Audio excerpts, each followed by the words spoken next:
નમસ્કાર, children's research university આપ સૌનું હાર્દિક સ્વાગત કરે છે. મિત્રો, આજકાલ બાળ ઉછેર સંદર્ભે ઘણી મોટી સમસ્યાઓ વર્તાતી હોય છે. એઝ એ માતા પિતા તરીકે અને શિક્ષક તરીકે પણ આપણને ઘણી બધી સમસ્યાઓ બાળકના સંદર્ભે આપણને જોવા મળતી હોય છે.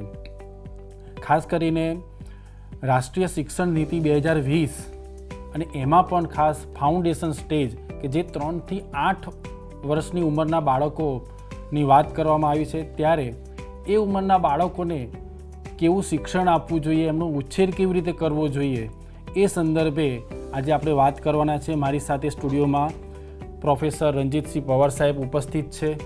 સાહેબશ્રીનું હાર્દિક સ્વાગત છે.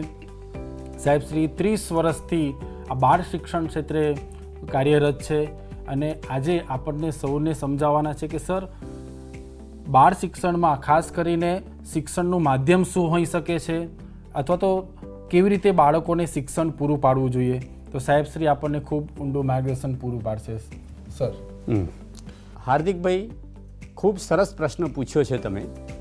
બાળ ઉછેર માતા પિતાની અત્યારની સૌથી મોટી સમસ્યા છે.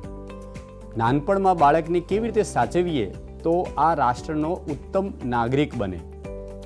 રાષ્ટ્રીય શિક્ષણ નીતિ 2020માં આ સંદર્ભમાં ખૂબ વિસ્તૃત વાત કરવામાં આવી છે. આ પહેલી વખત એવું બન્યું છે કે શિક્ષણ નીતિના અંદર બાળક વિશે આટલી વિસ્તૃત વાત કરવામાં આવી છે.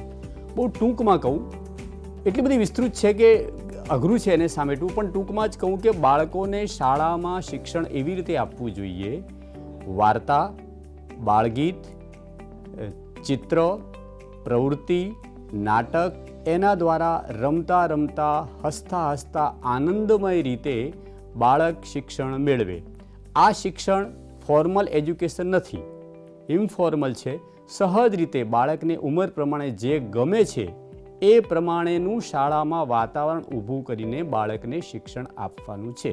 સર, આપે જે વાત કરી કે નાટ્ય, અભિનય, ગીત, વાર્તા અને ચિત્ર દ્વારા સમજૂતી આપી શકાય, તો એમાં તમે નાટક દ્વારા કેવી રીતે આપણે બાળકોને સમજાવી શકીએ એ વિશે જરા વાત કરશો ને? ખૂબ સરસ, બિલકુલ સચોટ પ્રશ્ન છે તમારો. આપણે જાણીએ છીએ કે બાળકોને અનુકરણ કરવું ગમે છે. મોટા જેમ કરે એમ બાળકો એનું અનુકરણ કરે. પક્ષીઓ, પ્રાણીઓ, આ બધાનું પણ બાળકો અનુકરણ કરતા હોય છે. હવે બાળકો પોતાના વડીલોની પાસેથી તો ઘણું બધું શીખે છે, પણ સાથે સાથે મહાપુરુષોના જીવનમાંથી પણ ઘણું બધું એમને શીખવાનું હોય છે. તો એવા મહાપુરુષો મહાત્મા ગાંધી, શિવાજી મહારાજ, અહલ્યાબાઈ, લક્ષ્મીબાઈ, એમના જીવનના મહત્ત્વના પ્રેરણારૂપ વાક્યો, એમના જીવનના મહત્ત્વપૂર્ણ પ્રસંગો નાની ઉંમરથી બાળકોને જેવી શૈલી આવડે એવી ભાષામાં એ લોકો સરળ શબ્દોમાં અભિવ્યક્ત કરે તો એમના જીવનમાંથી ઘણું બધું શીખી શકે એમ છે. ચિલ્ડ્રન્સ રિસર્ચ યુનિવર્સિટીમાં 3 વર્ષથી 6 વર્ષ સુધીના બાળકો, એટલે કે બાલવાટિકાના વિદ્યાવાટિકામાં બાળકો ભણવા માટે આવે છે.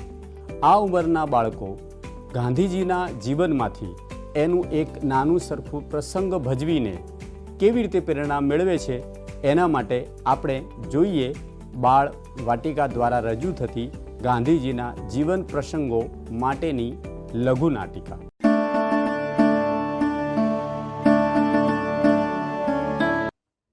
તે મારી વસ્તુ કેમ લીધી? મેં નથી લીધી. તે લીધી જ છે. નથી લીધી. મારા પ્રિય બાળકો, મારી ના કરશો.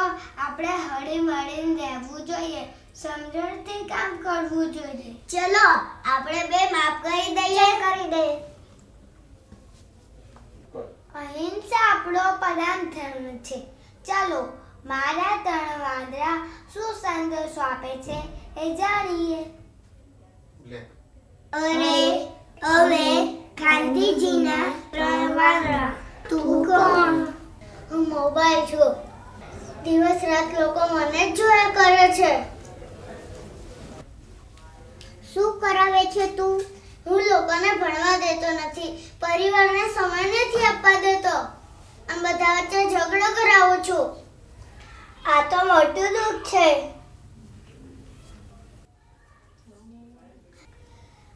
મારા 3 વાજા એ જ સંદેશો આપે છે. ખોટું ના બોલવું જોઈએ, ખોટું ના જોવું જોઈએ, ખોટું ના સાંભળવું જોઈએ. અને હા, એક બીજી વાત પણ કહું છું, મોબાઈલનો દુરુપયોગ ન કરવો જોઈએ.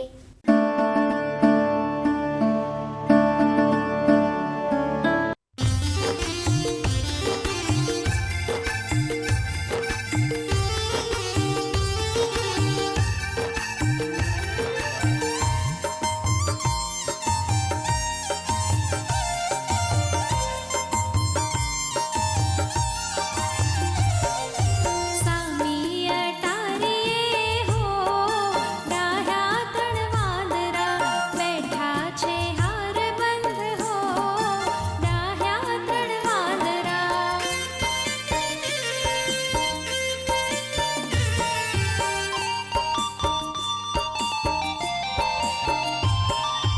એકે કર્યું છે બંધ મોઢું બે હાથથી, એકે કર્યું છે બંધ મોઢું બે હાથથી.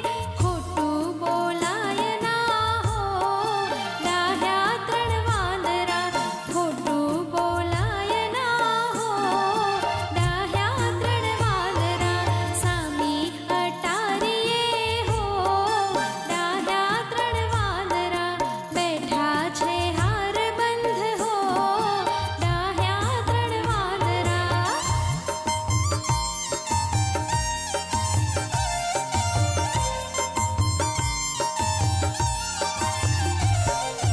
બીજે કરી છે બંધ આંખો બે હાથથી, બીજે કરી છે બંધ આંખો બે હાથથી.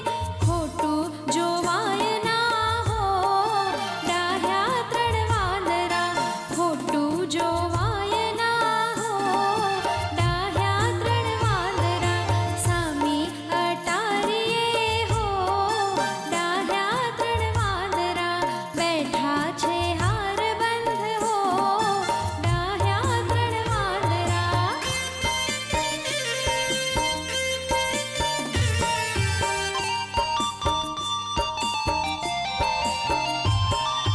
ત્રીજે કર્યા છે બંધ કાન બે હાથથી, ત્રીજે કર્યા છે બંધ કાન બે હાથથી. ખોટું સંભળાય ના હો ડાહ્યા ત્રણ વાંદરા, ખોટું સંભળાય ના હો ડાહ્યા ત્રણ વાંદરા. સામી અટારીએ હો ડાહ્યા ત્રણ વાંદરા બેઠા છે હાર બંધ હો ડાહ્યા ત્રણ વાંદરા.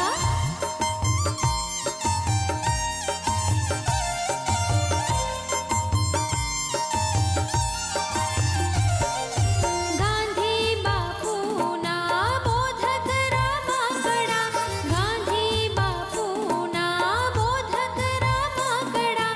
પ્રેમળ ભૂલાય ના હો ડાહ્યા ત્રણ વાંદરા, પ્રેમળ ભૂલાય ના હો ડાહ્યા ત્રણ વાંદરા. સામી અટારીએ હો ડાહ્યા ત્રણ વાંદરા બેઠા છે હાર બંધ હો ડાહ્યા ત્રણ વાંદરા.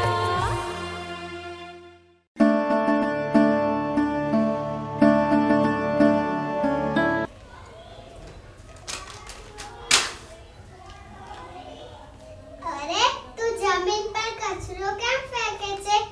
આપણું આંગળું ગંદુ થઈ જાય. અરે, આ તો એક નાનું પેપર છે ને, એમાં શું ગંદુ થઈ જાય? એ તો કોઈ સાફ કરી દેશે.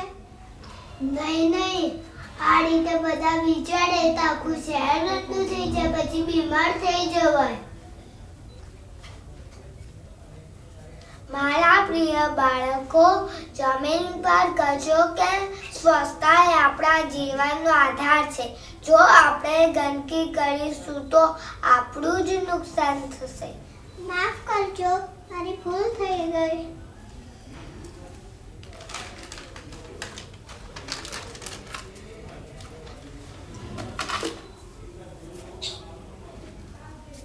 મારા પ્રિય બાળકો, મારી એક વાત હંમેશા યાદ રાખજો, રસ્તા ઉપર કચરો ફેંકવો નહીં, પાણીનો બગાડ કરવો નહીં. જેમ આપણું ઘર સ્વચ્છ રાખે છે તેમ રસ્તે પણ સ્વચ્છ રાખવો જોઈએ. ચલો આપણે બધા ભેગા મળીને એક નિયમ કરીએ. આપણે ક્યારેય જમીન પર કચરો નહીં ફેંકીએ. સ્વચ્છતા એ જ સેવા, સ્વચ્છતા એ જ આરોગ્ય. જય હિન્દ, જય ભારત. જોયું ને મિત્રો, નાના નાના બાળકો ભૂલકાઓ ગાંધીજી જેવું મહાન જીવન ચરિત્ર કેટલું સહજતાથી ભજવે છે. પર્યાવરણ, સ્વચ્છતા, અહિંસાના પાઠો કેટલી સરળતાથી શીખે છે. ગાંધીજી એમની પાસે રમકડામાં 3 વાંદરા રાખતા.